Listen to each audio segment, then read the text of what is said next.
So, the Srimad Bhagvatam session which we are having on every Saturday morning,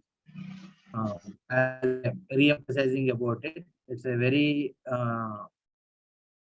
very good opportunity where you can few benefits which I see personally from this Bhagavatam sessions is that first is you get an opportunity to hear regularly in a series the Bhagavatam cantos. Today we will be completing successfully the third chapter of the first canto.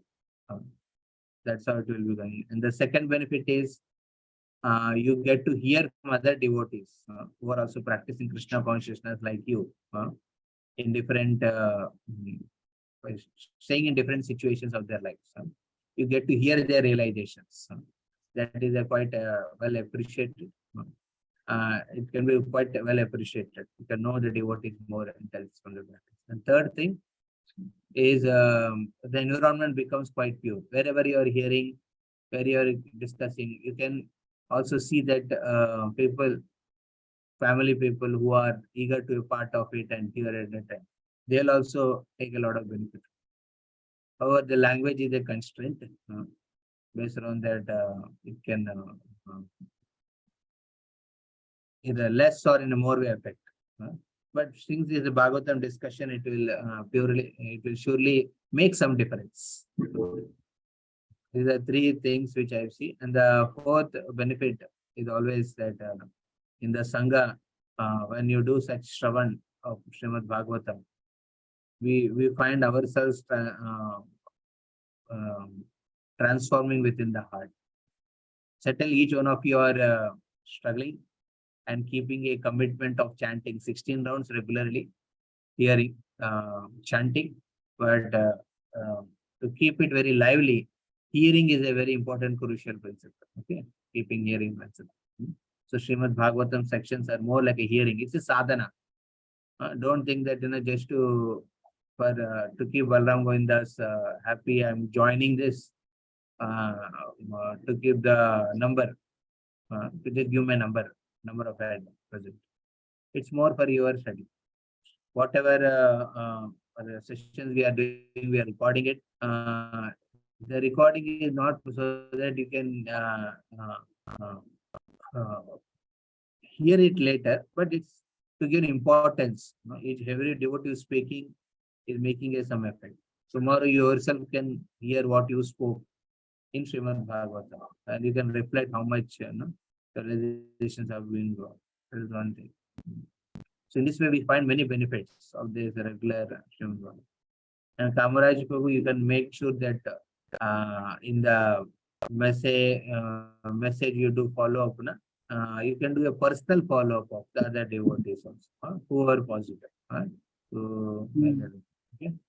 So today we are concluding on the third chapter of first canto, where Suta Goswami is concluding with the answer to the last question, sixth question. So we have discussed incarnations, various incarnations, and protecting the devotees and destroying the asuras. This is one aspect. This is we discussed. And in the last section, we have the last session we have discussed about how Krishna is the source of all the incarnations. This is called Emperor Verse, Paribhasha Sutra, according to Jiva Goswami. And now he is concluding, telling how to approach this Krishna. So we have with us Ananda Gauranga Prabhu. I think the second time he is going to present in our session. First time you presented earlier? Yes, Prabhuji. Yeah. Earlier once. You are at home or you are at home only, Prabhuji.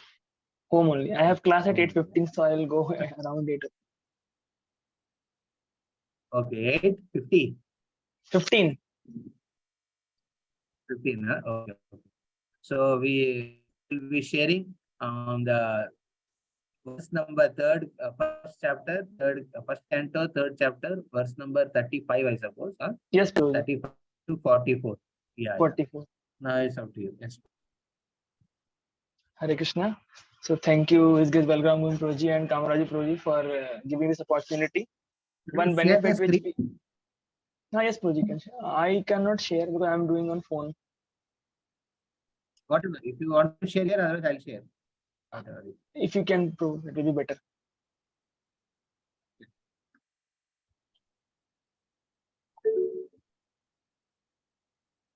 So by this opportunity, at least like we read other times also, but when we are asked to present, then we have to read on a little better note. So this is a good, very good exercise to read and go through Bhagvatam. So just let us chant prayers. Om Agyantimirandasya Jnananjana Shalakaya Chakshurunmitam Yena Tasmai Shri Gurave Namaha. नमां विष्णुपदाय कृष्णप्रेष्ठाय भूतले श्रीमते भक्तिवेदांत स्वामिनिधि नामिने नमस्ते सरस्वती देवे गौरवाणी प्रचारिणे निर्विशेष शून्यवादी पाश्चात्य देशतारिणे जय श्री कृष्ण चैतन्य प्रभु नित्यानंद श्री अद्वैत गदाधर श्रीवासादि गौर भक्त वृंद हरे कृष्ण कृष्ण कृष्ण हरे हरे हरे राम राम राम हरे हरे ओम नमो भगवते वासुदेवाय ओम नमो भगवते वासु ओम नमो भगवते वासुदेवाय ओम नमो भगवते वासुदेवाय नमो भगवते वासुदेवाय. So we are reading from Srimad Bhagavatam, 3rd chapter, from 35 verse. So here, as I read, so I could go through the purport. And here Prabhupada is telling, like here, let me read the verse. Thus learned men describe the births and activities of the unborn and inactive, which is undiscoverable even in the Vedic literature. He is the Lord of the heart. So here, Prabhupada in purport is stressing on one thing about the difference in activity, difference in birth of normal people and Lord. So like normal people also take birth and they die, they have a life cycle, they have activities. And sometimes Lord in various incarnation, as we were reading earlier, comes in various incarnation and there are his birth and activities. So it may appear in first sight like these are like mundane activities, same thing we are doing, same thing Lord is doing, then how is Lord different? But these are like very confidential activities and only like as translation verse explain the learned men describe. So only like learned men, later on in the verse it will be explained who are these learned men. So learned men only can tell us the importance of the incarnations of the Lord and his different activities. And as it is told here, like Lord's activities are confidential. So I understand like many times like many incarnations are there where there are various activities are there. Sometimes it appears that like why did Lord do like this or why did Lord do like that, like lot of activities in Lord Krishna's pastimes also. And even like we can see from Lord Chaitanya Mahaprabhu's. So why Lord Chaitanya Mahaprabhu appeared and whether he was incarnation or not incarnation, that people can't know properly. Only like pure devotee like Prabhupada and like other Goswamis and Krishna's Kaviraj Goswami, they have explained the reasons. So therefore we understand that this learned men, they describe the activities of the Lord and then we can understand. And then if we go in the purport, it is told that in the last line, it is told that we should always take advantage of the narrations of the activities of the Lord, which are in the last line it is said, which are like meditations on Brahman in the most convenient and palatable form. Like the Mayavadis and other mental speculators do so much, too much hard work to understand Brahman and to meditate there. But Prabhupada is giving very practical thing which everybody can do, whether he is sannyasi or grihastha or anyone. Just focus on the activities of the Lord as narrated by the pure devotees, and that is the best meditation. And it's not boring also. Like normal meditations, maybe in the beginning they may appear very interesting, but as time progresses, person may get bored and he may stop meditating also. Like many people do, they go for some sessions of meditation here and there, 1 2 days, and after that they stop that also. So because that's not very palatable. So when we hear Lord Krishna Katha and all incarnations, then it is very convenient also. Then in the next verse, in the 36th verse, if we read, it is talking about the Lord whose activities are always spotless is the master of six senses and fully omnipotent with six opulences. He creates the manifested universes, maintains them, and annihilates them without being at least affected. He is within everything and is always independent. So here Prabhupada is explaining this word, Amog Leela. Like the Lord's activities are spotless and his creation is also spotless. So there is nothing lamentable in this creation. To worldly eye, it may appear that something mistake is there, some mistake is there, but Lord's creation, Lord's activities are like all spotless. And in this connection, I was just thinking, like many times, there are some atheists and agnostics. Agnostics are also, we can say, in one sense, atheist only because they don't want to be called atheist in public eyes. Maybe they say agnostic. So here we say ki sometime it happens like when we teach. So in some book, let us say there is some question and there is some answer. Sometimes students don't get answer. And some students who are not deeply studied, they say, "Oh, sir, question book mein galat diya, answer galat diya iska." But we know that this is very authentic book, H.C. Verma book there. Then an intelligent student thinks, "Kya answer mera nahi aaya, matlab there must be some mistake in my side." He goes in inquiry mode. Ki my concepts may be wrong. But atheists, when they see some spot, like worldly eye में spot दिखता है उनको Lord के creation में, so they don't think so much.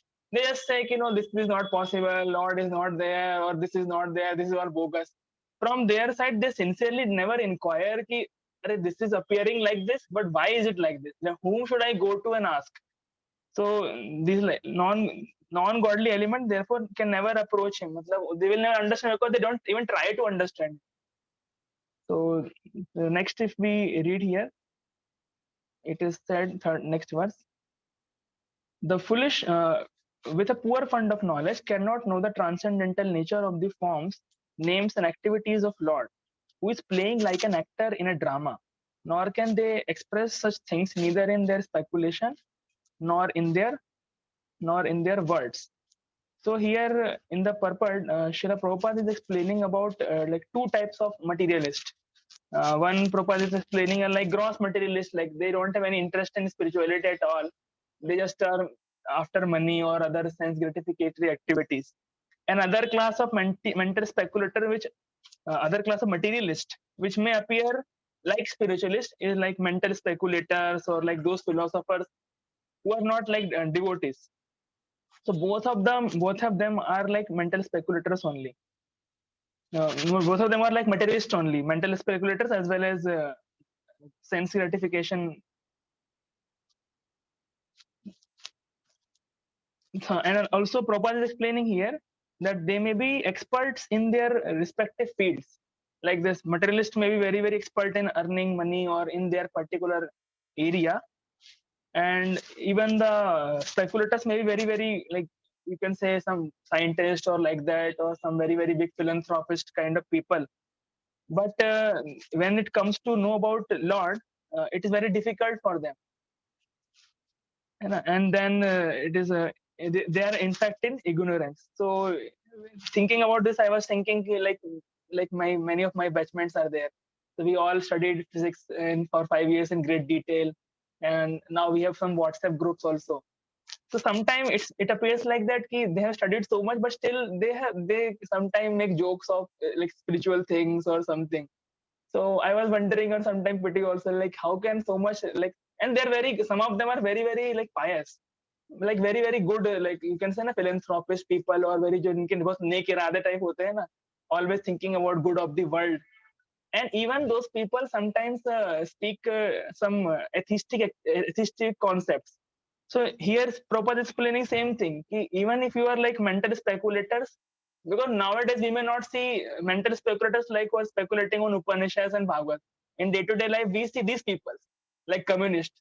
If you see their interviews, they appear very sophisticated. Like it may appear they are very intelligent or like that. But sometimes they speak some things about God or certain things, which is like for a layman also will understand ki this is very incorrect. Like even a layman in Krishna consciousness knows who is God and what are the basic concepts of spirituality. But if the big scientists who are speculating, they may not know about it. And this is how it is explaining. If this is what happened because of Lord's illusory energy that they are not able to understand. Then in next verse, if we read, it is explained next verse. Huh. Only those who render unreserved, uninterrupted, favorable service unto lotus feet of the Lord who carries the wheel of chariot in his hand, can know the creator of this universe in his full glory, power, and transcend. So here, Sutta Goswami is explaining about like he was earlier telling who cannot know God and what are the Lord's confidential activities. Here he is explaining that who can understand. So here he's explaining like pure devotees can know transcendental name, form, and activities of the Lord due to their being completely free from the reactions of fruitive work and mental speculation. And it is also said that pure devotees are nothing to derive as personal profit. They are unalloyed. Like as Rupa Goswami explains the principles of pure devotional service, that it is unmotivated and uninterrupted like this. So we can say pure devotee like Prabhupada certainly no, but even if we understand, as we hear in many lectures also, that even if those people who are following the principles of bhakti as laid down by Goswamis and our acharyas, even they also can understand to a good extent like what are the principles of spirituality, who is Krishna. Like even children in Krishna consciousness can tell. Like Prabhupada gives many times this example of Saraswati, small Saraswati. These mental speculators don't know who is God, and Saraswati can tell this is he is God. So like those who are following the principles of pure devotional service, they know. And later in this purport, Prabhupada is explaining one reference to Bhagavad Gita also, where it is said Lord guides the pure devotees toward the path of self-realization due to their constant engagement in the loving service of the Lord and spontaneous affection. Maybe I think Prabhupada is telling about that verse is there, like Tesham Evanu Kampartham, like Lord gives that knowledge to come to Him. So like when we try to follow the principles of pure devotional service, Lord reciprocates and He gives the understanding by which our these like, because we cannot understand Lord on our own. So either it is through the guidance or guidance of the pure devotees, or through the causeless mercy of Lord. Only these two things are there. Otherwise, we may be worldly very much intelligent, but we may not be able to understand nothing of like Lord. Only by mercy of devotees and Lord we can understand. So this is written. That is the secret of entering into kingdom of God. Fruitive activities and speculation are no qualifications for entering. Then in next verse, if we read, only by making such inquiries in this world, one can be successful and perfectly cognizant. For such inquiries invoke transcendental ecstatic love unto the personality of Godhead, who is the proprietor of the universe and guarantees 10% immunity from dreadful repetition of birth and death. So here Srila Prabhupada is explaining what is the importance of these inquiries, that we get out of the this repeated cycle of birth and death, and that is the success of life. Like success of life, people may define in different ways, and they may be like temporary you can say measures of success, but the ultimate measure of success, as explained by Bhagavatam here, is that we get out of the repeated cycle of birth and death, and that is possible only when we make inquiries about the activities of Lord. And then in the next verse, if we go, this Srimad Bhagavatam is the literary incarnation of the God, and it is compiled by Srila Vasudev, the incarnation of God. It is meant for the ultimate good of the people, and it's all successful, all blissful, and all perfect. And here now it is explained that how to make inquiries and where to get answers to those inquiries. So this is Srimad Bhagavatam, as it is explained here also, that Lord Shri Chaitanya Mahaprabhu, in the first line, Lord Shri Chaitanya Mahaprabhu declared that Srimad Bhagavatam is the spotless sound representation of all Vedic knowledge and history. Like as that we read that verse, like Srimad Bhagavatam Pramanam Amulam. So like that, it is like those who are in the Gaudiya Vaishnava line, uh, they highly understand the importance of Srimad Bhagavatam, because it is like spotless Puran, and it is also the literary incarnation of Krishna, and it is non-different from him. So just as like Lord guides in heart, Paramatma guides. Similarly, Srimad Bhagavatam also guides here. One can derive, it is explained here, one can derive from the study of the Srimad Bhagavatam all benefit possible to be derived from the personal presence of the Lord. Like, yes, if we, like, some people have desire that I want to see God, I want to see God, or I want to have some reciprocation. So Srimad Bhagavatam is the best way which we can reciprocate with the Lord.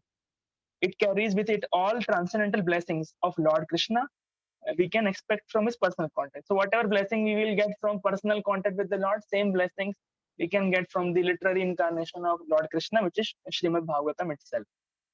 Then in the next verse, it is said that Srila Vyasadeva delivered it to his son, who is the most respected among the self-realized, after extracting the cream of all Vedic literatures and histories of the universe. So then it is explaining something about history. So I could not read much in this purport, but it's explaining like Srila Vyasadeva compiled and gave it to his son. And then in the next verse, uh, next verse.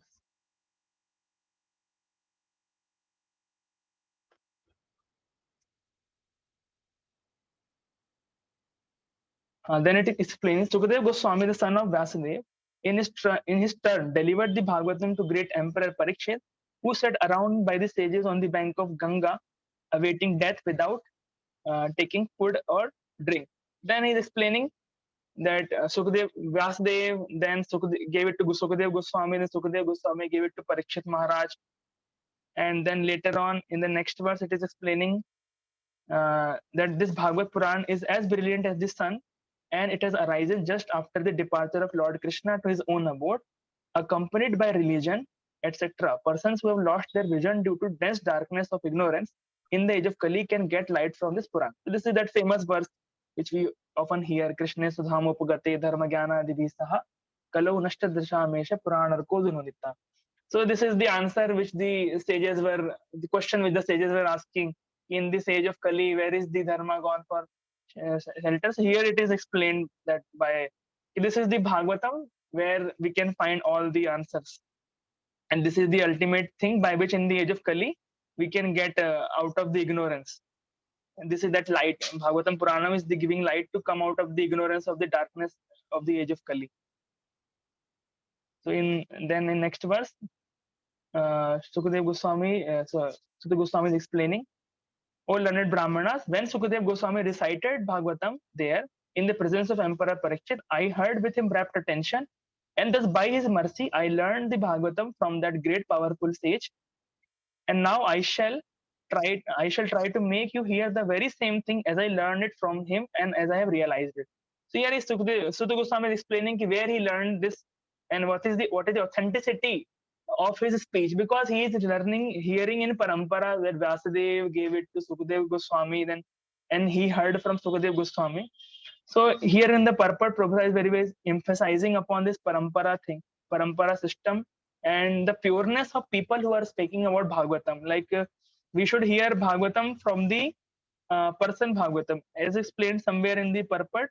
It is explained that Sarup Damodar Goswami used to say, whoever used to come to Puri, that you should hear Bhagavatam from person Bhagavatam, not from just some professional reciters who may be not following the principles of bhakti, or even they may be grossly committing in sinful activities, and they may be reciting very playfully Bhagavatam. So that will not be helpful, as it is explained later in the purport that sometimes there is milk, and if it is touched by serpent, then that is not very much, that we should not consume that. The same thing is that Bhagavatam is pure, but we should hear Bhagavatam only from pure devotees, coming in the parampara system.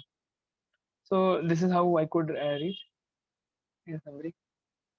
Thank you very much. If there is any mistake, please forgive for that. Last verse I could not read much, but initial I was able to read little bit.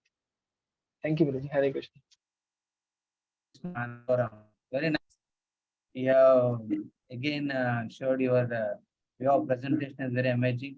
You highlighted some important points from the purpose, and then you spoke many practical examples. You spoke the example of your mental speculator nowadays is more like what we see in the world around, either in political field or in a scientific field. You see them as mental speculators. But you give an example that I could not understand much about physics. Something you spoke about some I was saying formula that or something. I was saying that ki sometimes people see some, like it was explained in one verse na, that Lord's activity are amog, spotless. So sometimes, like as we devotees, we hear some like why Krishna did like this, or why Vaman Dev did this to Bali Maharaj. We know in heart that Lord's activities can't be like with mistake. So we try to understand. We have a natural inquiry.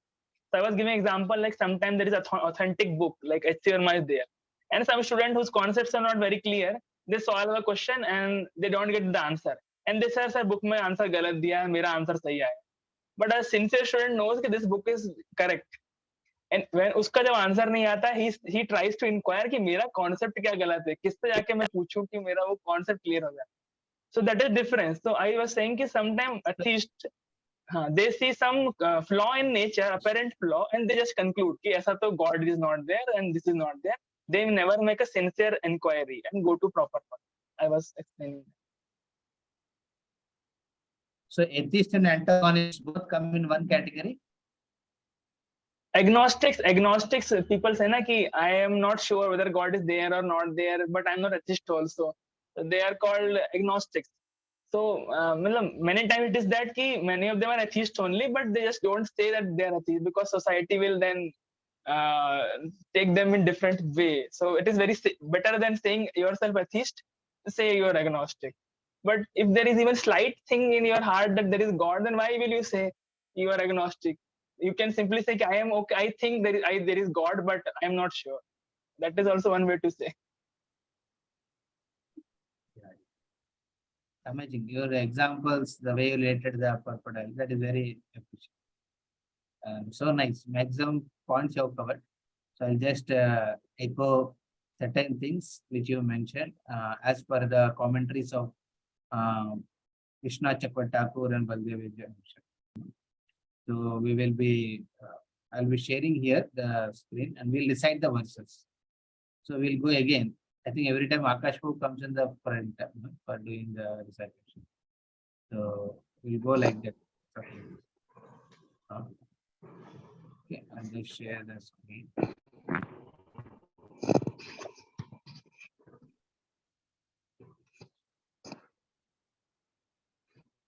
Chapter 3, text number 35. 35. So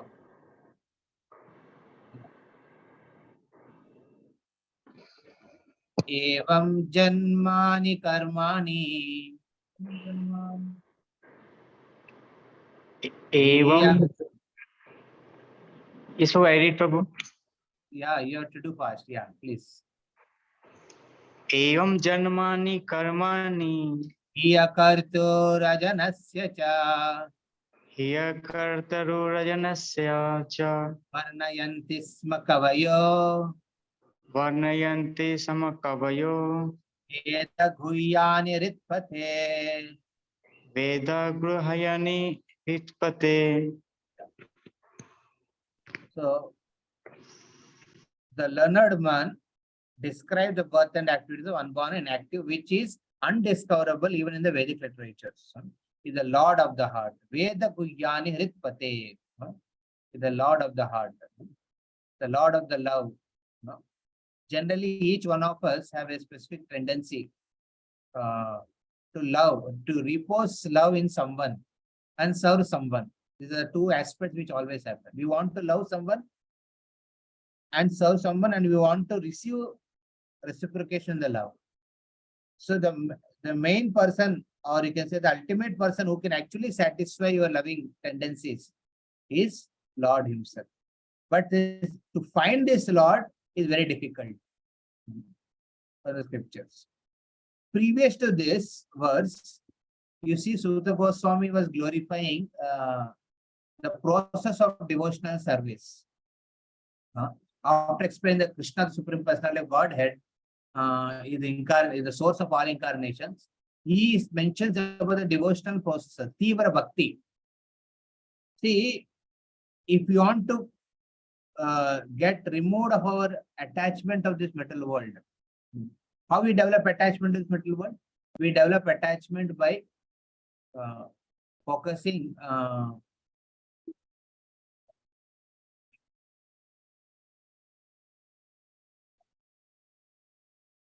so we develop attachment by focusing on reposing our love and service to someone. That's how we initiated. And then we develop an attachment to specific people, specific things.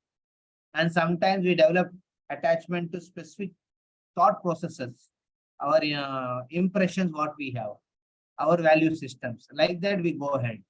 But in order to come out of this entire attachment and develop attachment to Krishna, who can actually satisfy you, one has to perform Tivra Bhakti. But Tivra attachment can be removed by Tivra Bhakti. That is very important. Unless one does not do Tivra Bhakti, it's not possible. So now, after explaining this, Suta Goswami wanted to emphasize the Bhakti is only for Krishna. Bhakti cannot be for Durga, Kali, Shiva, and everyone. Because just like we have tried our best to impose our love and service to someone in this material world, life after life, we are not satisfied. And the only person who can satisfy is Krishna. So it makes very clear, Suta Goswami, that Bhakti can only be for Krishna. And here in these verse onward, 35 and 36, he speaks about the importance of understanding this person from the right source. See, Krishna is a open secret. But this secret is openly seen, but everyone can't understand. And everyone can't explain him. Or not everyone can reveal him to you. Only very special souls who are learned people. As per Suta Goswami is quoting, actually is referring to his preceptors like Sukadev Goswami. He's speaking about Parikshit Maharaj, he's speaking about Vyasadev, about Narada Muni, he's speaking about Brahma. These are the people in the line of his parampara, Suta Goswami is telling. Only these learned men can describe the birth and activities. Just by reading Vedic literature, you cannot come to this conclusion. Is the Lord of the Heart. So Bhagavatam is accommodating everyone, but at the same time, it is very assertive. It is specifying that what you should do. Not that I'll accommodate and do anything you want. Sometimes why Prabhupada in his organization ISKCON, he kept very clear. We worship only Krishna. Certainly, Jagannath is also another form of Krishna. Gauranga Chaitanya Mahaprabhu is an incarnation of Krishna. We worship certain forms of Krishna, not that anything is allowed. It's not that we do Durga Puja time, we do Durga Puja here in ISKCON temples. We don't see that. So we may offer some bhoga, which is offered, we may offer the Mahaprasad of deities to Durga. That can be done in some other place, but we don't exclusively worship anyone. So same way, Bhagavatam is very assertive. It's accommodative, at the same time, Bhagavatam is very assertive. It specifically mentions how it's important that you stress on worshipping, understanding the activities of Krishna alone. And to find this Krishna is not easy unless you find the proper person. If you find a proper guru, then understanding Krishna is very easy. Just like Anand Gauranga was telling example of Prabhupada was sitting with many learned scholars. The story goes like that. And then he's asking, okay, who is God? Then one big philosopher, he was a great researcher in the philosophy, in the philosophies of all religions. So he did that research. He said, I think as per my understanding, God is a very difficult term to understand. And then that means, then Prabhupada said, that means you don't believe in God. You don't know God. Who is God? When you आप घुमा फिरा के बोला मतलब क्या है, आप समझते नहीं है, इसलिए घुमा फिरा के बोल रहे. अब जो मान लीजिए आप आंसर जानते clearly, then you can immediately tell who is God.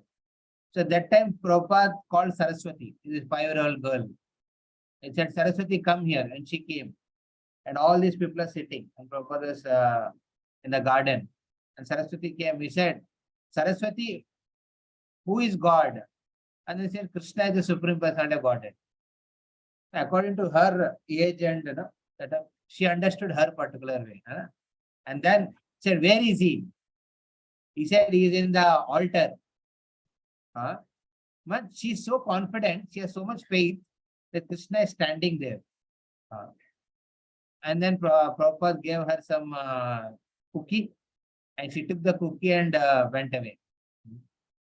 So then Prabhupada turned toward the philosophers, these research scholars. He said, see, even a small child knows who is Krishna, who is God.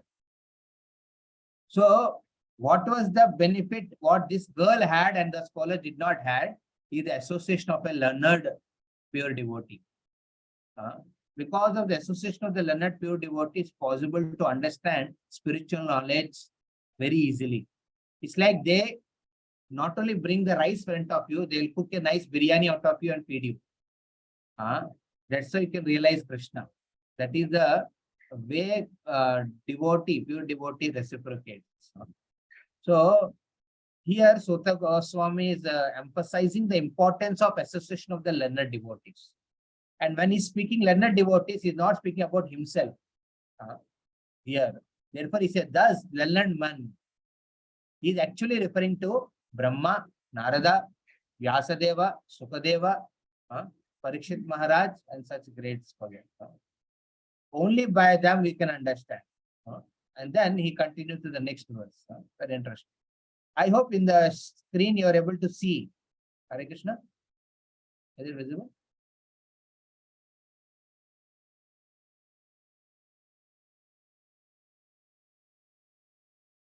Haribol?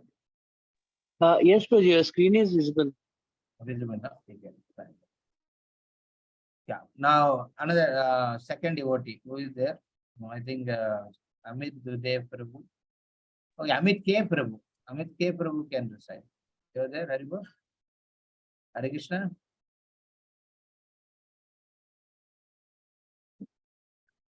Okay, Amit Dudev. Hare Krishna Prabhu, I am there. Okay, fine. Hare Krishna. Shankat Mochan Prabhu. Yes, no problem. Sava idam vishvam amogalila. Sava idam vishwam amogalila. Vidyat avatyattina sajjatesmin. Srijatya. Prabhuji, can I recite one time? Srijat avatyatina sajjatasmin. Srijat avati na sajjate asmin. Bhuteshu chantarihataatmatantra. Bhuteshu chanhita atma antra. Shadvarghikam jigrati sadgunesha. Shavagrikam ji. Grati Jigrati sadgunesha. Sadgudesha. So read the translation. Shankatma Shiva, please read the translation.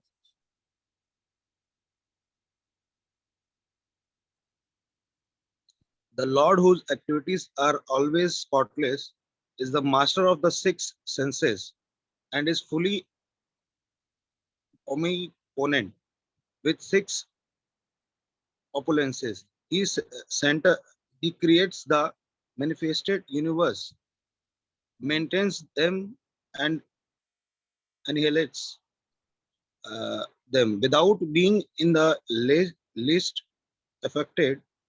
He is within every living being and is always independent. See, in the last verse, when we are discussing about the importance of that how Lord has many wonderful janma and karmas. So better focus on that. That what better you realize that activities of Lord and the birth of Lord from a great devotee. So basically, Sota Goswami is emphasizing the importance of focusing on devotional sadhana, especially hearing and chanting. Okay. So in the bhakti aspect, he is especially focusing on hearing and chanting. And what to hear, from whom to hear, and how to chant those. So here in this particular verse, 36 verse, he explains about the Lord's qualities. Lord has Janma, Karma, Swabhava. These are three things everyone has. Lord's Janma is transcendental, his Karma is transcendental, his activities are transcendental, and his Swabhava, his nature is transcendental, is beyond the three modes of material nature.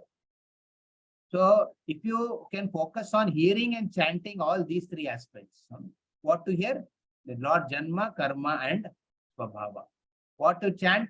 You chant about this, you preach about it to others. So Lord whose activities are spotless. Spotless means this explaining about the quality. Lord activity not contaminated with any modes. Just like a Lord is performing Rasa Leela, is not contaminated with the mode of passion. And when Lord is doing the Yoga Nidra and creating all the universes from his body, like Mahavishnu, he is not influenced by the mode of ignorance.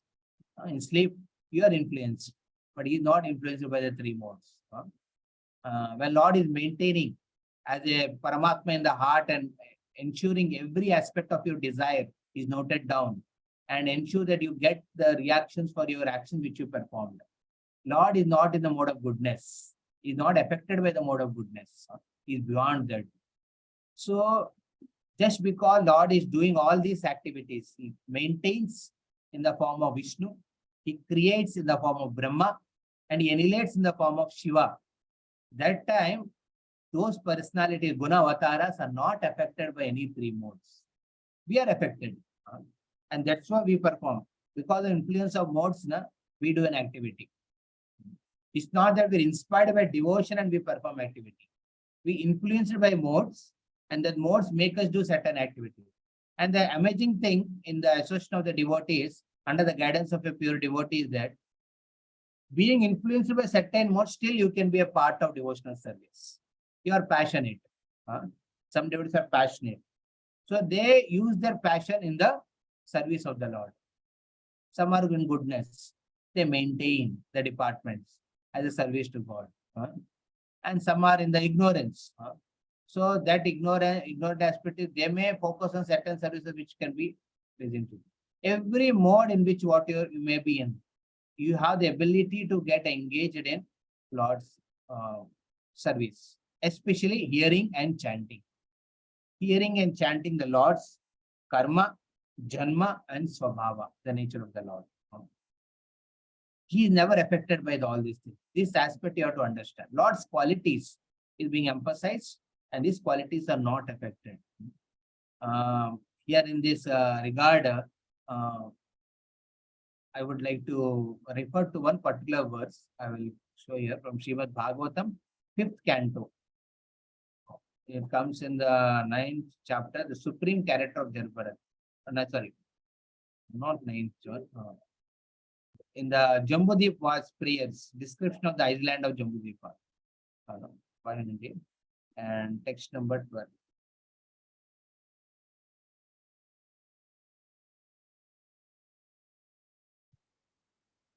So here is very mentioned. Here Nagamani is mentioned.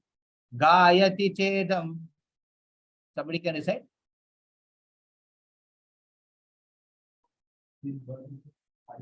Five 19:12.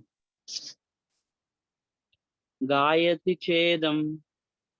Kartasya sargadishu yo na badhyate.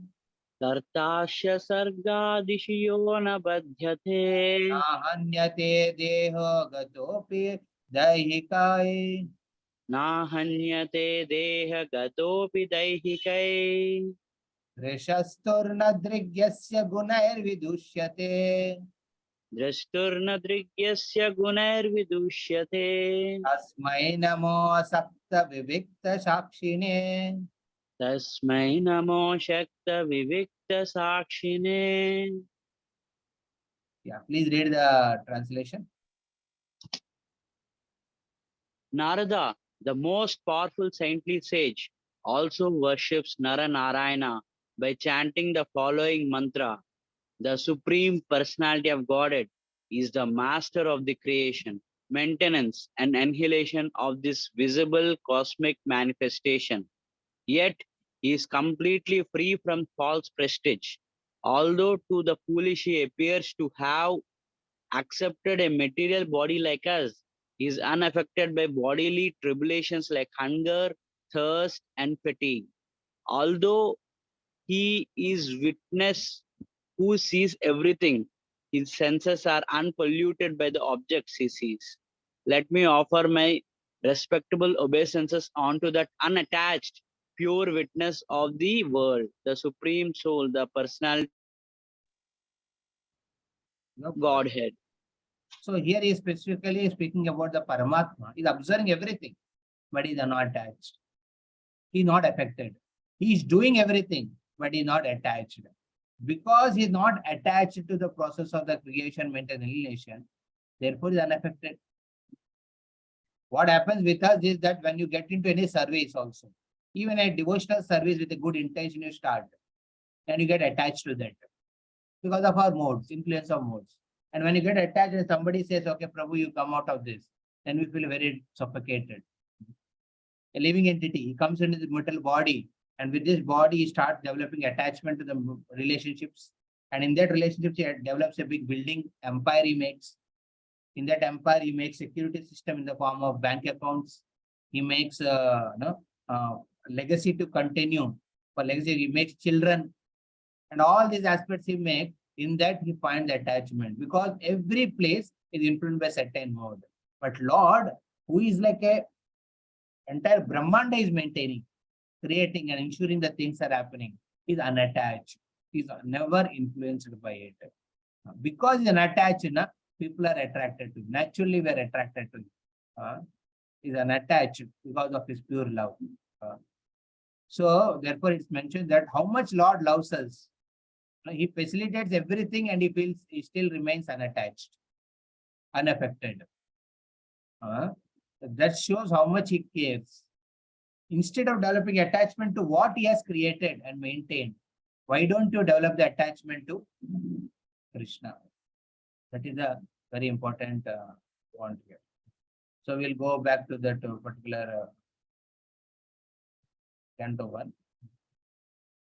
So we see that because Lord's qualities have been elaborated in this particular verse, now Suta Goswami in the next verse, 37th verse, he explains about the Lord's karma, Lord's pastimes.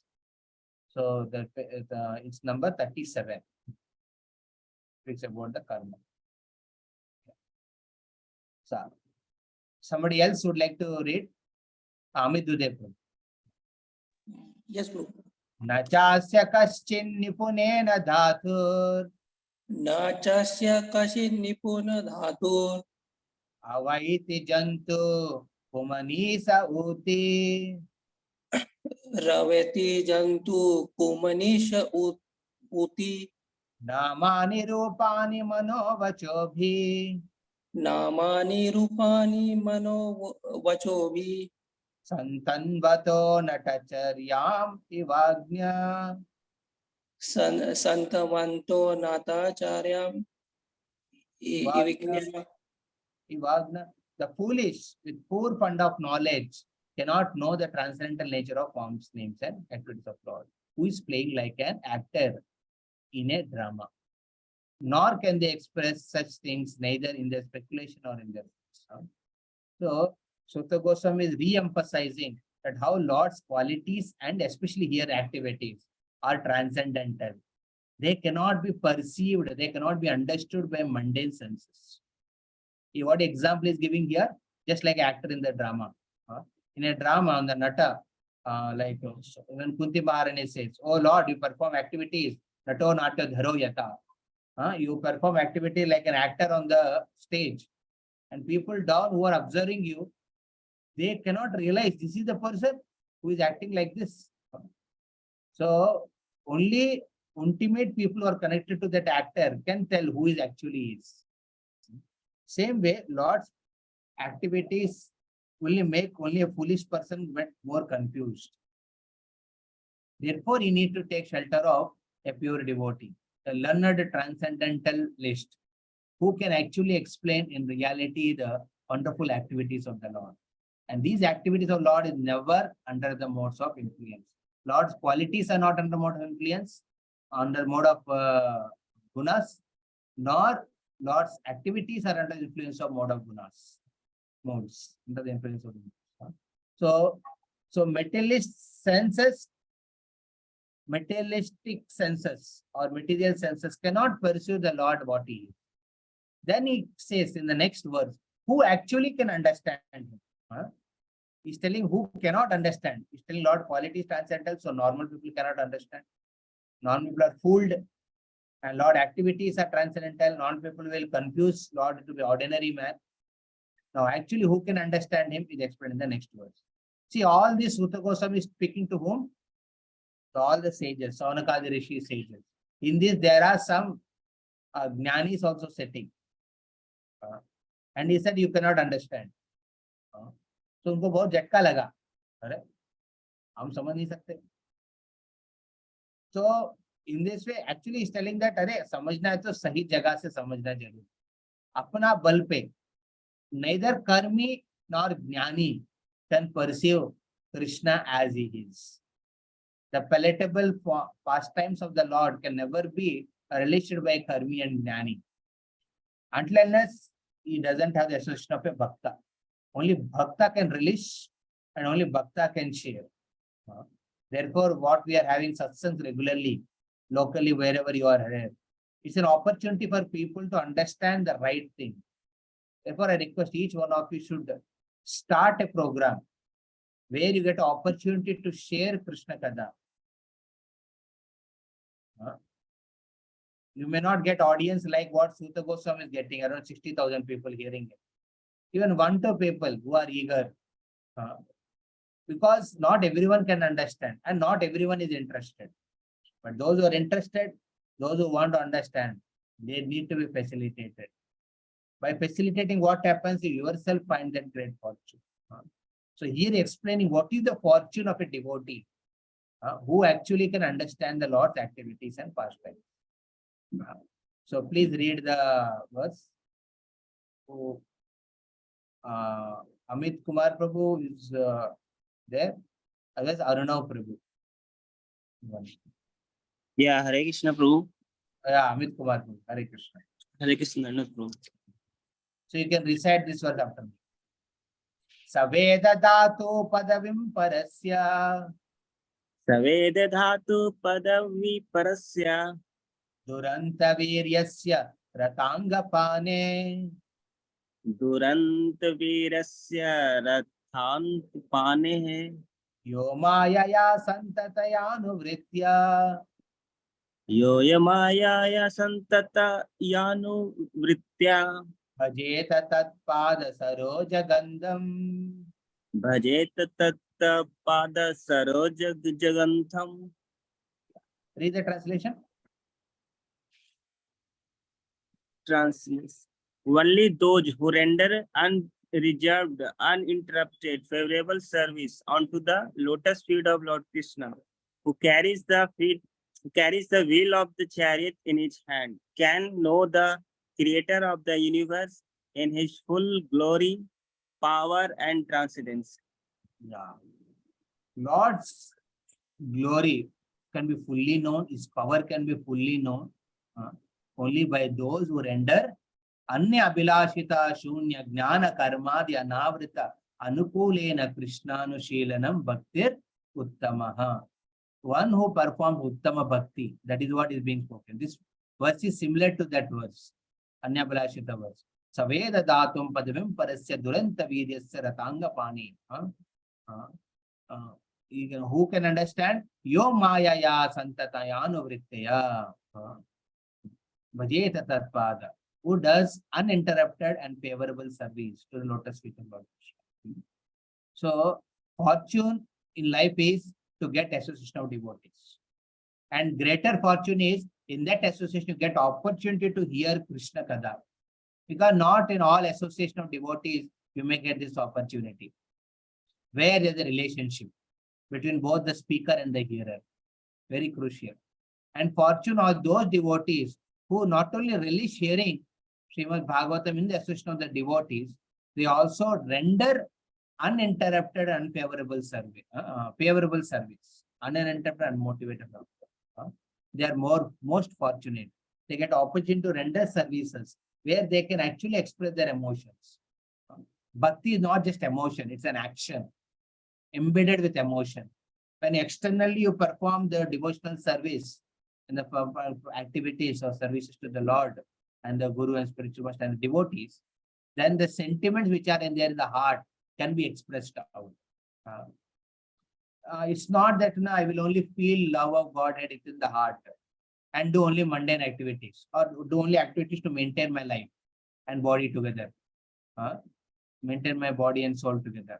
That is not the only purpose. You have to have a favorable situation. Therefore, fortune is having association of devotees, to find association of devotees, and more fortune is to get opportunity to hear regularly. And most fortunate is in that association you get opportunity to render service also. So when I'm mentioning about preaching activity or coming for yatras, these are all opportunities where you render services. There's service opportunities where you can be part of it. You can opportunity to render services, associate more devotees, and at least experience to some extent the Anna Bhyarashisha Shunya, Jnana Karma Janavrita, uninterrupted and unmotivated devotional service. If you always look for what is the benefit for me in that association, then you are at a wrong place or you are in a wrong thought process. If you always look for benefit in the association, rather you should always take the benefit of association of devotees and serve them unmotivatedly, uninterrupted. You should always see that. And you see there is a reciprocation happen. Krishna will truly reciprocate with the devotees. It happened in I'm not saying about myself, but I can say not always I did services with no motivations. There were always certainly some motivations behind any service which I did. But however, there were situations where I had to keep away my motivations aside and do the service as per the requirement. And most of you might have done in your life earlier also. And you see there is a reciprocation you get in that. It may be late, but it's not that it never happened, the reciprocation. And the reciprocation where your faith and devotional service increases further. Many people may be endangered in their bhakti, but seeing them, you are not affected. That is the Krishna strength. Krishna gives you that ability. When you develop your ability to hear, Krishna gives the ability for you to serve. Krishna will give the ability for you to manage. Everything will happen. Only thing you have to develop the ability, or you can say develop the taste in hearing and association of devotees and develop a service attitude. Mahatmanastu Pardha, Daivim Prakriti Mashtrayaha. Those pure devotees who are in the association of the internal energy of Krishna, in that association, if you hear, naturally you also come under that influence of internal energy. And now Durga Devi will not come to set you life. It's Radharani who comes you to set your life. When Durga comes, it's a very painful. When Radharani comes, she does the same thing, but she does in a way where she can comfort you and purify you. So that is very important word. And here, that particular word is used for Krishna. What is that? Ratanga Pani. Duranta Viryasya Ratanga Pani. It's very interesting. Sutta Goswami is remembering Mahabharata. In the Mahabharata, Ratanga Pani. What is Ratanga Pani? Anyone? What is Ratanga Pani? Carrier of chariot wheel. What is it? Where Krishna lifts the chariot wheel? In the Mahabharata, where Krishna lifts the chariot wheel? Against Bhishma. Yeah, against the Bhishma. So, he lifted against that what people ordinarily see. Any ordinary person sees this activity of Lord, what they will feel? Krishna is very angry with Bhishma. But actually what learned devotees say, No, it's not that Krishna is angry with Bhishma. Bhishma took a vow. Therefore, Krishna also took the chariot wheel in his hand. What vow Bhishma took? I said, I will ensure either Pandavas are killed or Krishna breaks his promise. Krishna gave a promise that I will not lift any weapon in the Mahabharata, in the Kurukshetra war. And Bhishma said, I will either break his vow or I will destroy the Pandavas. So in order to fulfill the word of Bhishma is a pure devotee. Pure devotee will understand what is Krishna's intention. Therefore, pure devotee made a statement, I will ensure that Krishna lifts a weapon. In order to fulfill that word of Bhishma, Krishna lifted the weapon. Therefore, it's called Ratangapane. What does that mean? Ordinary people, when they see this story, they say that Krishna and Bhishma are a contradictory. They are in an,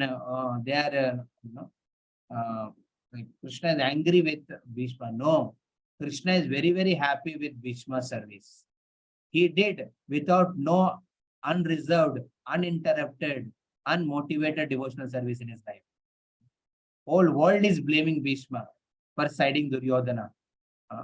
But this he did only as a service to Krishna. And therefore, Krishna is glorified as Ratangapane. He lifted the chariot wheel only to lift the glory of Bhishma and only to glorify devotional service. So this is what this particular verse is. Who can understand? Only a devotee can understand. And all the munis who are sitting there, they are all feeling, Are, only devotees can understand and we can't understand. They're feeling very discouraged. Then suddenly, Sutta Goswami starts glorifying the questions raised by the Saunakadi Rishis. Yeah, read the next number, 39th verse. Who would like to do? Aruna Prabhu, you did, na? No, Prabhu, I'll do. Yeah. Ateha Dhanya Bhagavanta Yittam Atheta Dhanya Bhagavatanta Itam Yadvasudeve Akila Lokanathe Yadvasudeve Akhila Lokanate Kurvanti Sarvatmakam Atma Bhavam Urvanti Sarvatmakam Atma Bhavam Nayatra Bhoya Parivarta Ugra. Ayatra Bhuya Parivarta Ugra. Very beautiful verse. Please read. Only by making such inquiries in this world can one be successful and perfectly cognizant. For such queries, invoke transcendental ecstatic love unto the personality of God, who is the proprietor of all the universes, and guarantee 100% immunity from the dreadful reputation of birth and death. Yeah. See, all the sages, most of the sages were discouraged. Why they discouraged? Are such a high philosophy you're speaking. You're talking about pure devotion, just like Bhishma. You're speaking like, no, it should be underempted, unmotivated. And ordinary karmic jnanis, they cannot understand it. You need a right association. In the right association, you have to follow the right process. So what about us? So immediately Sutta Goswami says, your inquiries are well, he encouraged them. He is not discouraging them, he is encouraging them now. He says that your inquiries are very amazing because those inquiries have brought out the glorification of the Lord who is cognizant of everything. Because he knows everyone. Lord knows everyone. Lord knows your heart also. And because you feel that pain that I am not fully like a pure devotee, you make inquiries which on pure devotion. You may not be a pure devotee, but practice a process which is potentially makes you a pure devotee. That means each one of us could be in the path of pure devotion and not be in a pure devotee. Even though you may not be pure devotee, you can be on the path of pure devotion and go ahead. And that type of pure devotional service of hearing and chanting the Lord's amazing activities can immediately take you from the birth and death. You become immune to birth and death. What is that means? What is immune to birth and death? That means you will not take birth again. Bhagavad Gita 1 verse says, who understand the law of activity, Janma Karma Chame Devyam, they will never take birth again in this material world. That is what is being spoken here. This verse is reflecting to that Bhagavad Gita verse. So he's encouraging them, telling that your enquiries are well appreciated because they are directly connecting to answers are going to speak about pure devotion service. Yes, you may not be that. Therefore, what devotees we should do? We should ensure, we should inquire within the devotee circles about pure devotion service. Even though you cannot inquire, Prabhuji, I don't know what question to ask. You should just remain in the association. Hear Bhagavatam regularly. By hearing the questions of other devotees, sometimes you feel, "Arey, ye question mera bhi tha." Sometimes it happens like that. "Arey, mere ko bhi ye prashna tha. Mere ko bhi ye prashna tha." So it's not that you have to purposefully ask question that is amazing, well and good. But by remaining in that team, what happens? Somebody else asks questions. You can take benefit of that because that question is relating to devotional service. And interesting is that any question you can ask. And the pure devotees, transcendentalists are trained to speak, answer in relation to pure devotion service. How to maintain my career. In that also, the devotees bring out pure devotion. Prabhuji, I am not getting chapati in the morning. So what to do? In that also, they'll bring pure devotion to picture. Okay. So it's like anywhere, whatever question you ask, the devotees can immediately direct you to pure devotion. So inquiries have to be made. And here he said relevant inquiries should be made. Not irrelevant inquiries. Like sometime, it happens. You take entire satsang in a place and people come and ask about some questions which are like weird questions about some management. प्रभु हमको मायापुर जाना है, कहाँ से contact मिल सकता है बस का? Yeah, this is also irrelevant question to that topic, but you can connect them to Krishna first. अरे मायापुर अकेले जाएंगे क्या? अकेले जाके क्या देखेंगे मायापुर? सिर्फ आपको सिर्फ गोविंदा रेस्टोरेंट दिखेगा उधर, और फिर अलग अलग ठेला दिखता है, या फिर द बोट दिखेगा जहाँ पे हम बोट राइड करना चाहते हैं. Mayapur, to see, first you need to have the very amazing vision like that of a pure devotee. If you don't have the vision like pure devotee, at least take that vision from others. That is important. In Kali Yuga, people are like that. People are completely blinded to the reality, blinded to the pure devotional service. They need the inspiration, the right source, the right inspiration. And some may say, Prabhu, I may not get association of pure devotees always. Then what to do? Next question, next verse answers that particular energy. The 40th one. Yeah. Somebody else who Aruna Prabhu ke baad. Atul Prabhu. You are there? Hare Krishna Prabhu. Idam Bhagavatam Nama. Idam Bhagavatam Nama. Puranam Brahma Samhitam. Puranam Brahma Samhitam. Uttama Shloka Charitam. Uttama Shloka Charitam. Chakara Bhagavan Rishi. Chakara Bhagavan Rishi. Nishreyasya lokasya. Nishreyasya lokasya. Dhanyam swastyayanam mahat. Dhanyam swasthya ayanam mahat. Yeah, read the translation. This Srimad Bhagvatam is the literally incarnation of God, and it is compiled by Srila Vyasadeva, the incarnation of God. It is meant for the ultimate good of all people, and it is all successful, all blissful, and all perfect.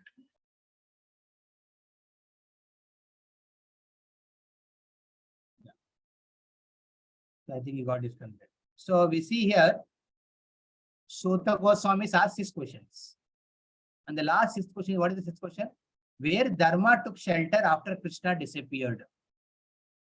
So from this verse onwards till 43, is answering to this question number 6.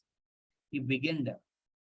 And it also mentioned that you may not get the association of the pure devotees in person regularly.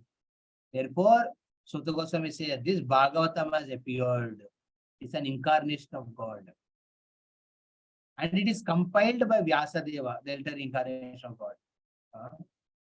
Bhagavatam is like a Purana, it's like a Puranam Brahma Samhitam, Uttama Shloka Charitam. What is Uttama Shloka Charita? Uttama Shloka Charita means Lord Chat Charita, which is described with a very amazing words. That is Lord's activities. Lord's gunas are being glorified. Uttama Shloka Charita. Chakara Bhagavan Rishi Nishreyasya Lokasya, for the ultimate good for all people. This Bhagavatam has appeared. Yes, Prabhus, you may not get the association of the pure devotees in person regularly, but you have Srimad Bhagavatam. This Dharma took shelter in this Srimad Bhagavatam. And here he speaks about 3 qualities of Srimad Bhagavatam. You see in the verse in the last line. It is very interesting. He explained this Bhagavatam as 3 amazing qualities. Dhanyam, Swastyayanam, and Mahat.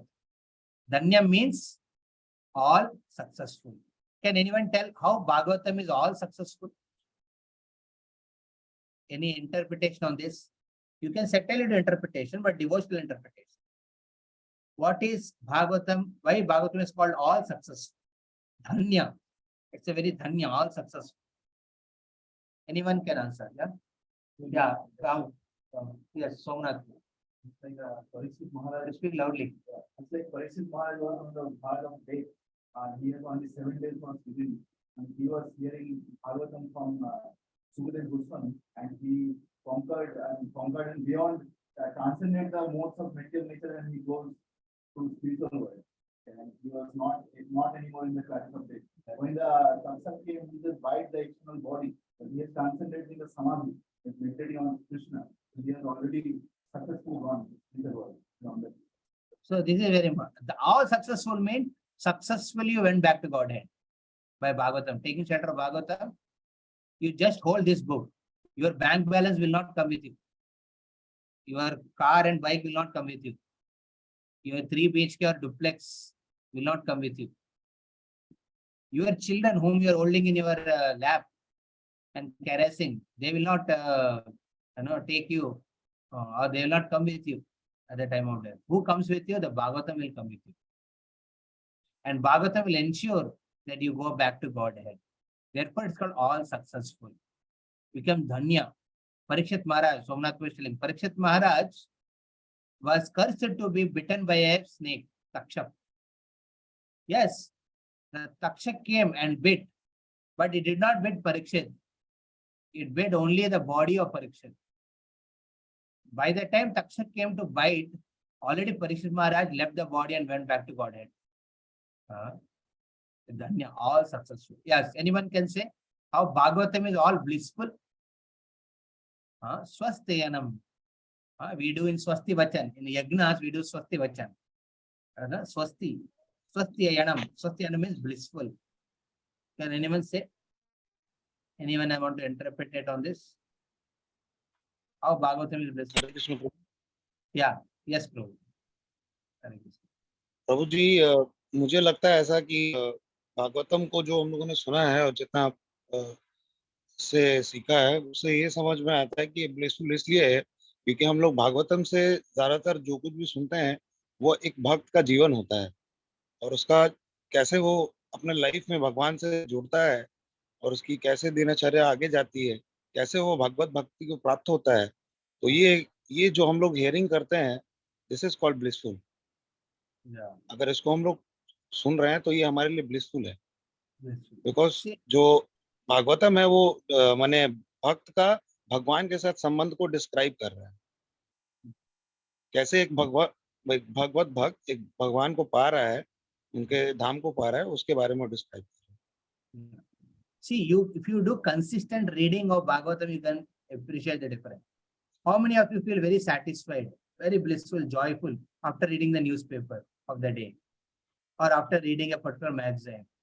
of your movies, or you see some movies and you feel very blissful, day and day, day out, day out, day. Every day you feel blissful. So it's not possible, because there is some titillating experience of being joyful in illusory platform, but the joy cannot be compared to the bliss.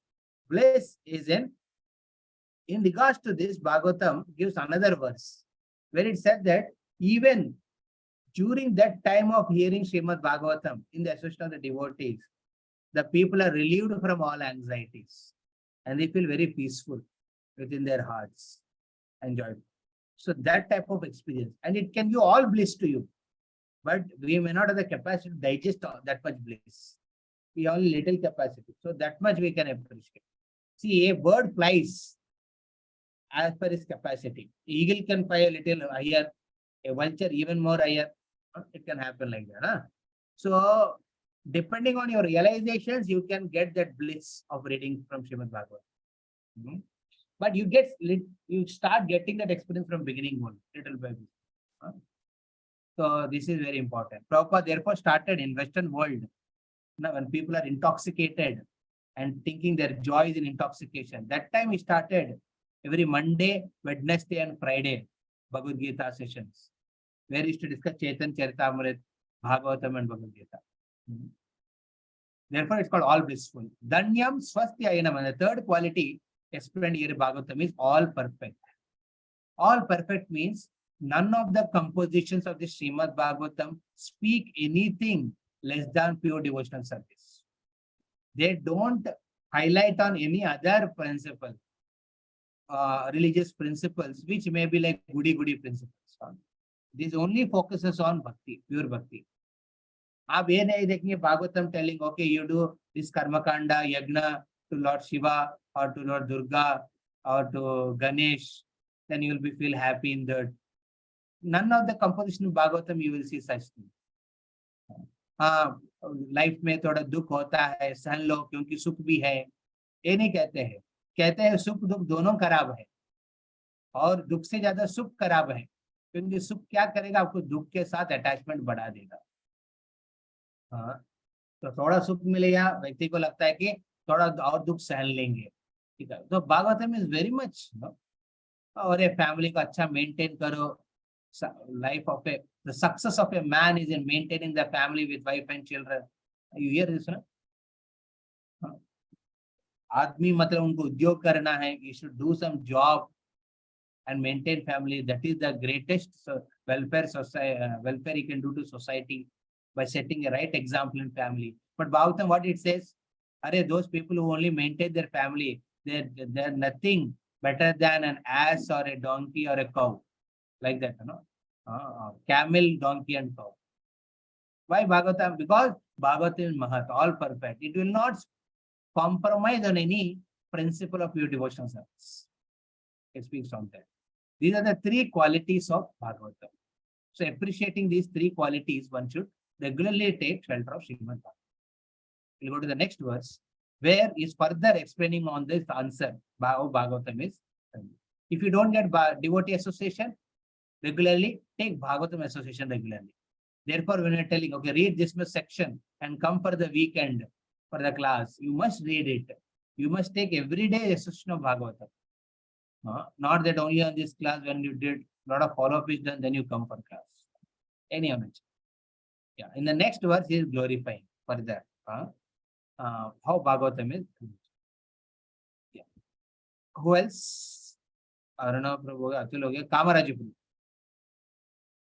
Tadidam grahayam asha.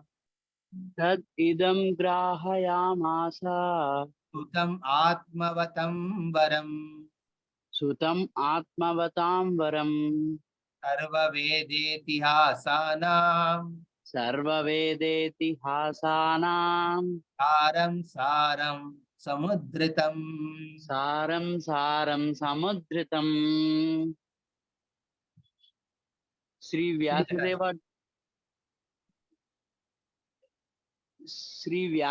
delivered it to his son, who is the most respected among the self-realized, after extracting the cream of all Vedic literatures and histories of the universe. Yeah.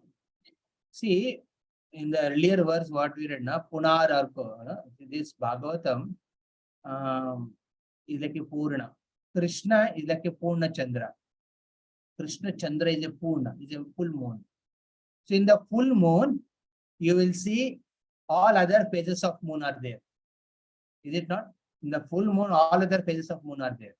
Similarly, Bhagavatam is like a Purna. It contains the theology also, and it contains the devotional principles also. It contains the Puranas also and Itihasas also. The essence of it is taken and given in that. Like a 2000 rupee note. You have 2000 rupee note. In the 2000 rupee note, there is 500 note also. There is 50 rupee note also, 100 rupee note also, 10 rupee note also in that.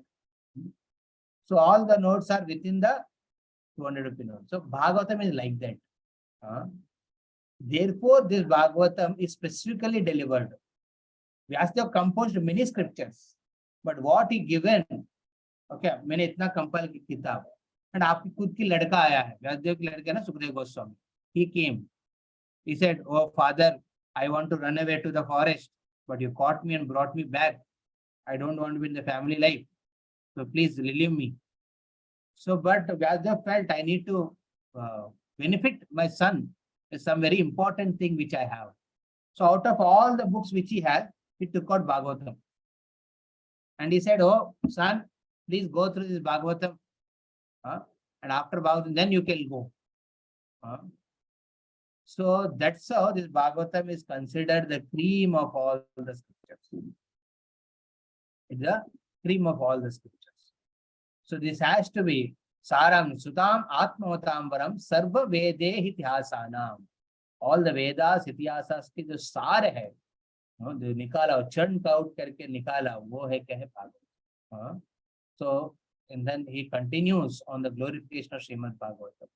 Basically here, Bhagavatam is spoken, compiled by Vyasadeva after the inspiration of Narada Muni. And Vyasadeva, after composition, first person whom he spoke Bhagavatam is his son, Sukadeva Goswami, who took birth. We'll come to the story more detail later. He spoke to his son, who wanted to go to the forest. He doesn't want to remain in the family after taking birth. So, therefore, those people who are aspiring to remain fully surrendered to Krishna without any obligations of the material world, further obligations, they must take shelter of Srimad Bhagavatam. Therefore, one of the devotees to share, get married to Bhagavatam. Otherwise, you have to get married to someone else. If you don't get married to Bhagavatam, especially among the brahmacharis, it's mentioned very much. If they don't marry Bhagavatam, they'll marry someone else. And they have to hear everyday lecture from the person. So that will be discouraging. That may not be encouraging always. And it's both way. Even sometimes husband is lecturing the wife, wife is lecturing the husband. Or both are being lectured by the in-laws or the parents. Or after children grow up to some extent, they start lecturing the parents. So you are habituated or you are suffocated in that hearing lectures of many people. Therefore, he said, "Arey, hear regularly from Srimad Bhagavatam." That only can actually satisfy. This has taken as essence. Sukadeva Goswami doesn't want to stay at home. But most of us, being occupied in so many activities of material life, you can't stay at home only. You're always roaming. And you are always roaming with Maya only everywhere. So stay at home and practice the essence. Take this crash course of Srimad Bhagavatam. Take the benefit of this Bhagavatam. Then you can also develop that type of feeling and be secured. Like what Vyasadeva personally felt and what he wanted to share with his son Sukadeva Goswami. He wants to give the best thing what he has understood in his life. That is what the father feels. Father wants to give the best thing. So what the best thing what Vyasadeva gave to Sukadeva Goswami is Bhagavatam. And then now this continue, the parampara further continue. Next verse, 42 verse. We have 2 more verses. We'll cover it. Yeah. Who else after Krishna Raj Guru? Hare Krishna. Satu samshravayamasa Satu samshravayamasa Maharajam Parikshitam Maharajam Parikshitam Prayopavistam Gangaya Prayopavistam Ganghayam Paritam Paramarshibhi. Paritam Paramarshibhe. Is the translation. Sukadeva Goswami, the son of Vyasadeva, in his turn delivered the Bhagavatam to the great Emperor Parikshit, who sat surrounded by sages on the bank of the Ganges, awaiting death without taking food or drink. So the glory of parampara is explained. The parampara, who are the chosen people who are hearing and speaking? They are very special people. So, who is Vyasadeva himself, a literal incarnation of God, and Sukadeva Goswami, after taking birth, he wanted to go to forest. He wanted to become brahmachari from birth only. He did not come out of womb only for 16 years. He remained in home. And after coming out, immediately wanted to run to the forest and remain a Atma Rama, self-satisfied. But however, Vyasadeva brought him back to give him the thing which actually will benefit him to remain lifelong Atma Rama. That is Srimad Bhagavatam. And where, after what Sukadeva Goswami went, where he went? He went to that place where Parikshit was fasting, the place at the Ganges shore, at the banks of Ganga, he went. Whom to meet? Parikshit, the great emperor. The emperor has come to do some management meeting. Is he having some G20 summits where he's discussing about the welfare of the world? Yeah, you can say yes. He's discussing the welfare of the world. By his own example, he wants to say. He has not brought for any budget analysis or something or parliament meetings. He has come there to give up his life in a proper perspective.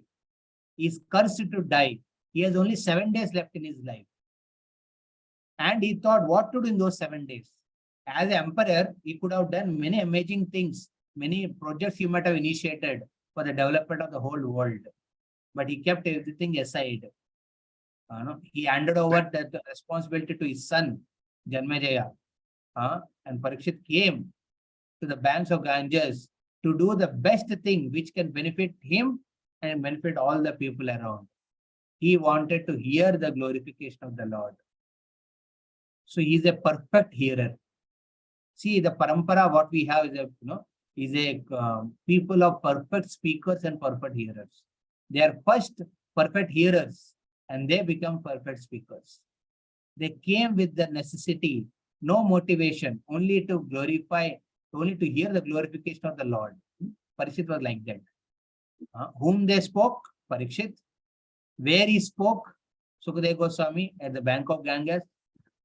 And when he spoke, especially he spoke at that time when Parikshit was in need. Parikshit is going to die within 7 days. That is the time of need, there he spoke. Nowadays, every day is a need. We don't know till when we are going to remain. Therefore, when we have to hear Bhagavatam? Every day. We don't know. Parikshit is very clear, but we don't know clear. And from whom we have to hear? A representative of Sukadeva Goswami or Srimad Bhagavatam. Where to hear? Wherever you are there. Parikshit would have remained in his court. They'll be walked down with many other agendas. Please fulfill it. Please sign here. You have many documents pending. So he gave up everything and came to a place seclusion. So each one of us should do our bhajan in a specific place.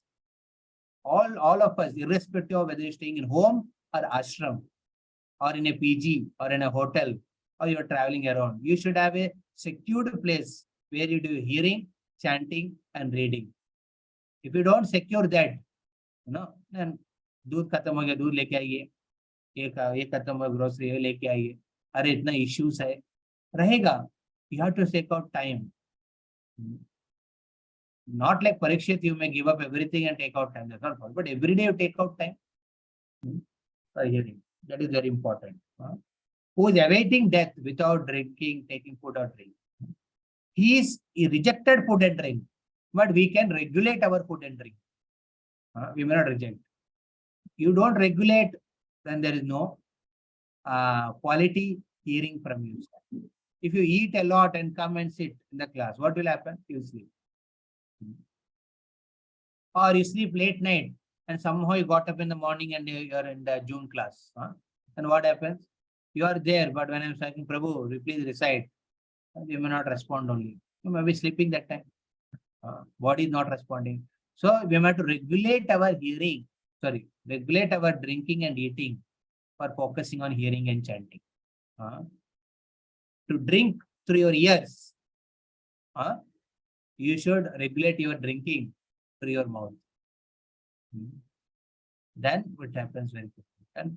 And Parikshit was actually fasting because there's no point in now maintaining the body, which is anyway going to destroy within 7 days.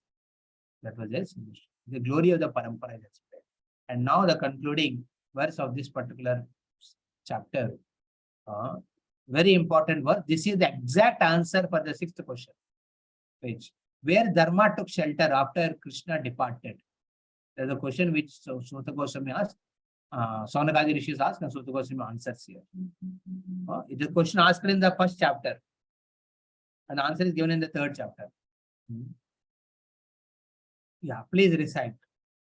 Who is there after Megha Mataji? Yeah. You are there? Hare Krishna. Hare Krishna, Prabhuji. Krishne Swadamopagate Krishne Svabadhamopagate Dharma Jnanadibhi Saha Dharma Jnanadibhi Saha Kalo Nashtadrisham Esha Kalau Nashtadrisham Esha Puranarko Dhunodita. Puranarko Dhunodita. Please read the translation. This Bhagavad Puran is as brilliant as the sun, and it has arisen just after the departure of Lord Krishna to his own abode, accompanied by religion, knowledge, etc. Persons who have lost their vision due to the dense darkness of ignorance in the age of Kali shall get light from this Puran.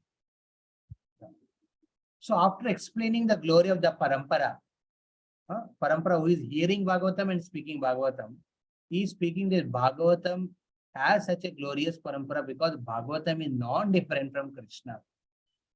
When Krishna departed, Kali Yuga was ending, Kali Yuga was beginning, that time Krishna departed. All of you know the Krishna story of departing. When, what is that? When hunter comes, in the intention to hunt some particular animal or a bird he saw, he shoots an arrow, and that arrow goes and pierces the toe of Krishna, who is actually sitting under a tree or on the side of a tree, it's mentioned like under a tree, and is contemplating. I have completed my all the leelas, Uddhav Gita, sab kuch samjha diya, Uddhav ko, sabko. And now is thinking to live. What way I have to live? And that is the time the same hunter who was in the who was in the Ramayana also it comes. So he is like a representative. They say that he is the conditional. Who came is expansion. He is the same person who has come. Who has come here became a means for allowing Krishna to go back to spiritual world. Sun every day doesn't take birth and dies in the evening. Sun appears and disappears. Like that, Krishna appeared like a sun from the womb of Devaki.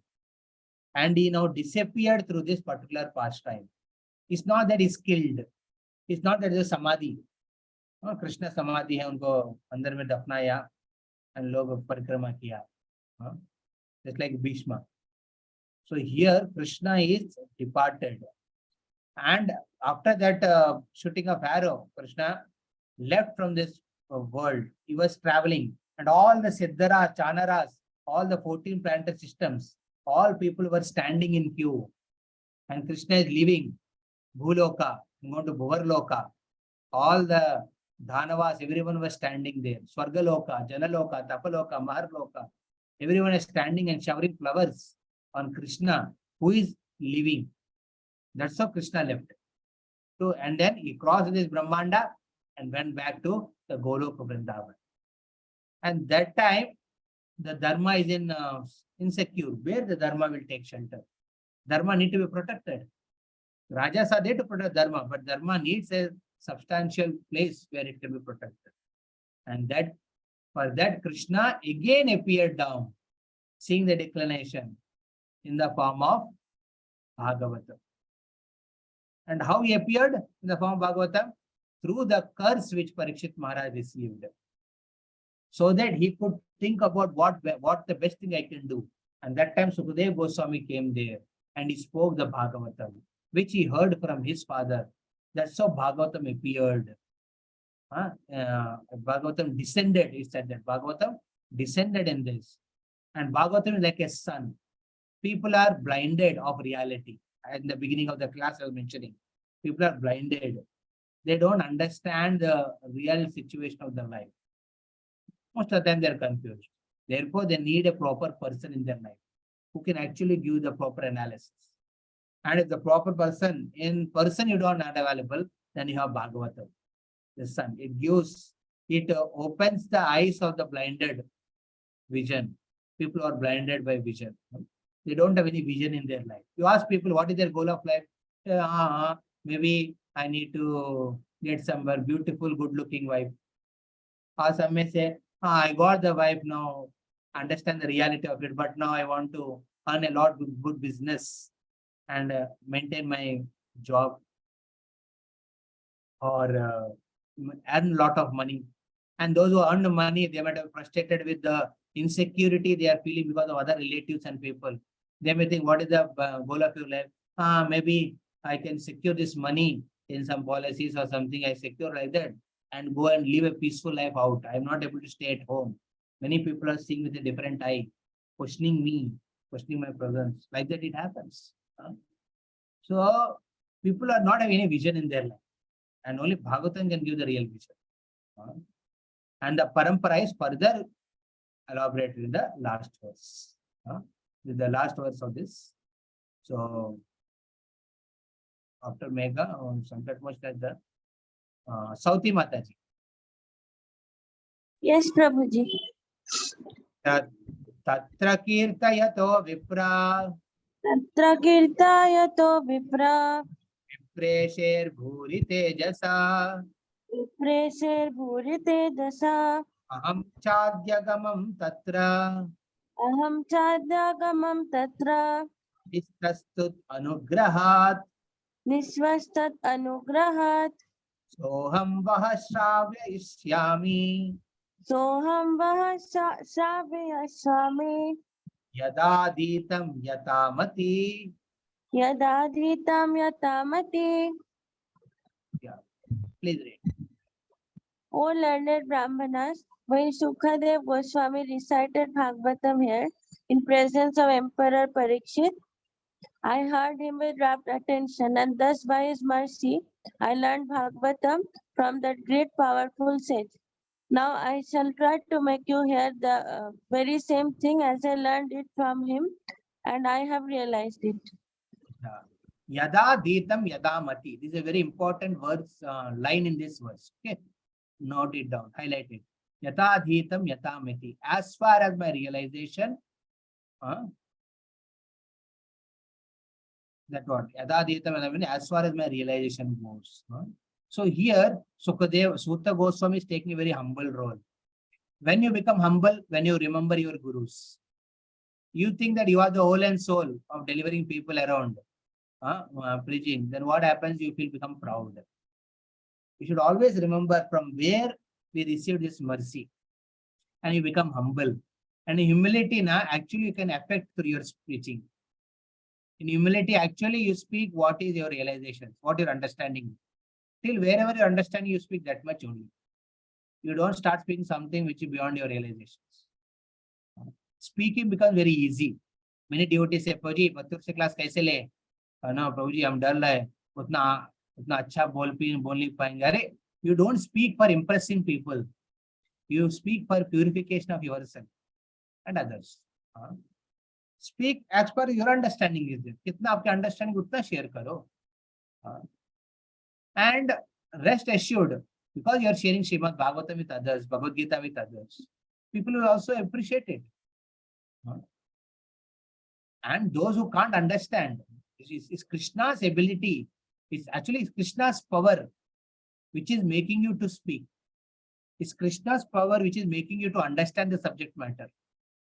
It's Krishna's power that is making you to manage things in your life, whether it is service or your family or your career. It's Krishna's power that is actually making you to go on consistently in your life. So you should be grateful for all these things. Everything you are doing because of him. So why can't you speak? Because why can't you speak as per your realization allows? So this is very important. I learned from my gurus. That's what Sutta Goswami is saying.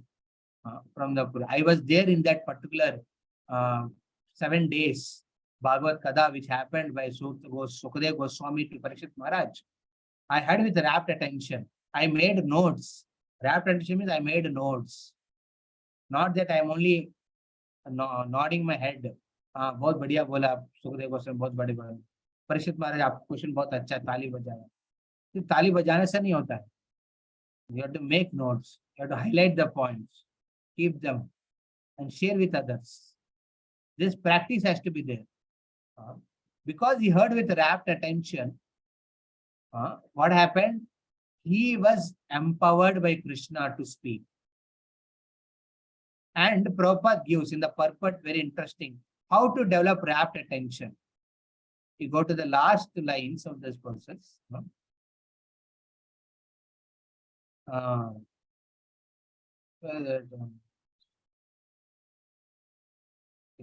The secret of knowing Bhagavatam is mentioned here.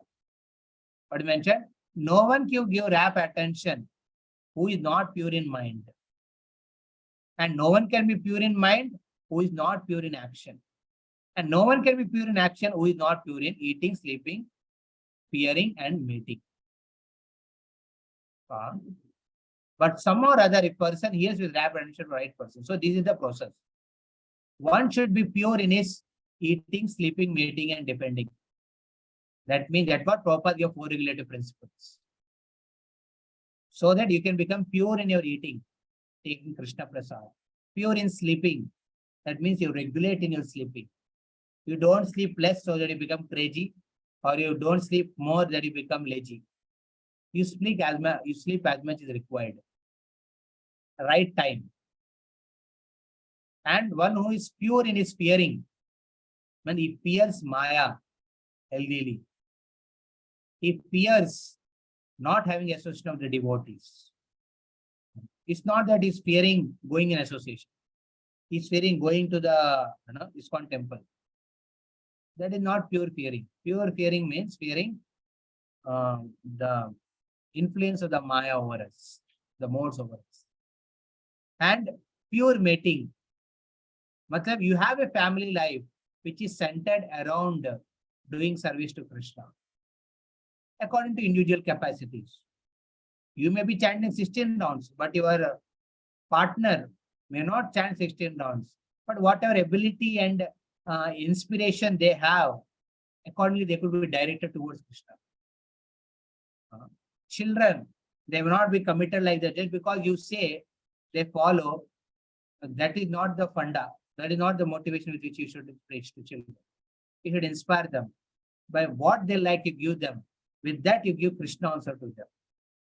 In that way, you make your mating pure, your family life pure.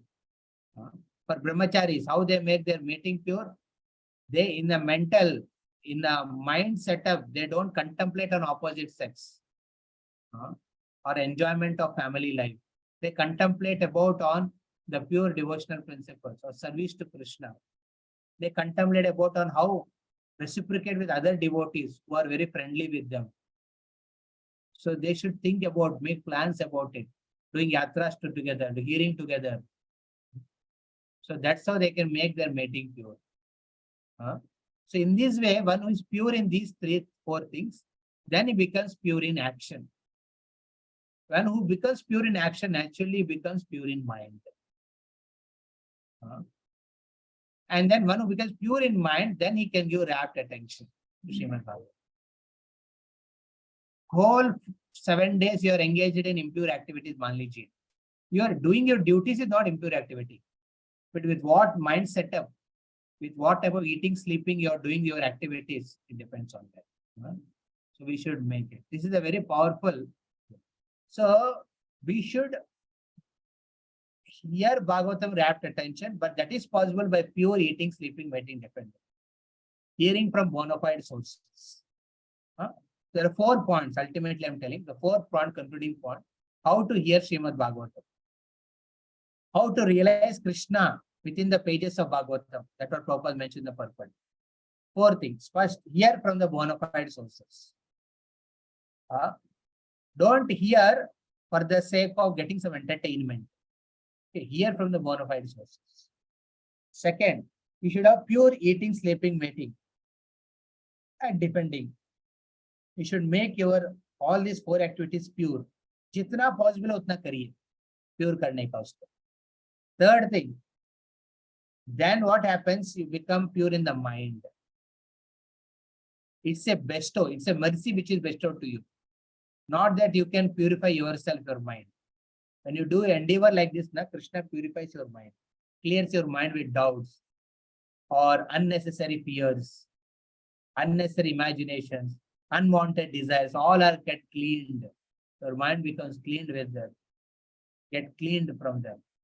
And then the 4th thing is that then you hear with rapt attention. Then you can see every page. You can see Krishna's mercy getting manifested. Krishna's activities getting manifested. Krishna's qualities getting manifested. So this is the way we should listen. Hare Krishna, Krishna Krishna, Hare Hare. Hare Rama, Rama Rama. So thus concludes this 3rd chapter of the 1st canto of Srimad Bhagavatam. Very purifying verses. And we'll now enter into the 4th chapter. Because here Sukadeva Goswami says, I will speak to you that Bhagavatam which Sukadeva Goswami spoke to Parishit Maharaj. I'll speak to all of you. So now they're very much enlivened. Because Sukadeva Goswami is not speaking his mental speculation. He is speaking what he has heard. And therefore they appreciated the speaker for what he is. So anyone has any question, otherwise we can conclude here. Hare Krishna. Srimad Bhagavatam ki